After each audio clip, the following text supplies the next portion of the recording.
Now that the new school year is up and running, thought this week would be a good time to sit down and see what's going ahead for education here in St. Clair County.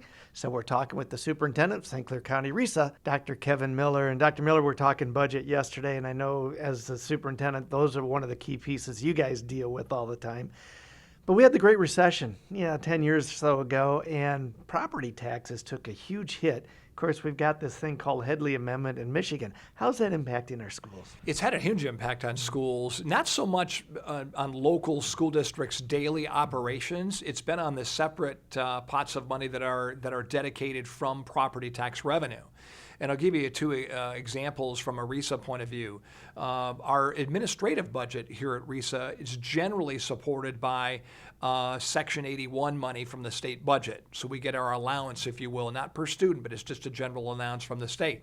But our tech budget, our CTE, Career and Technical Education budget, is about 88% property taxes. And you mentioned that the Great Recession, we saw a hit of 50% reduction in property taxes over about a 5-year period.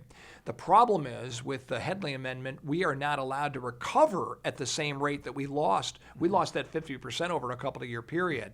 Now we're recovering only at the rate of inflation or 3%, whichever is higher. So we're recovering generally at about a 4 to 4.5% rate. Well, if you lose 50%, do the math.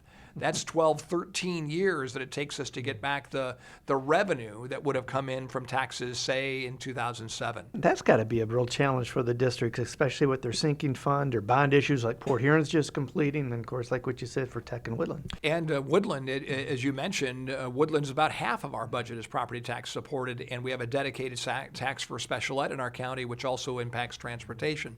So it's been a huge concern for us overall from our budgets, not to mention too the DTE plant closing down, and we now know that we're going to get a new plant. But there's been lots of concerns that would have impacted property taxes negatively around our county. I think you guys are up for a good challenge, though, right? Yes, we are, absolutely.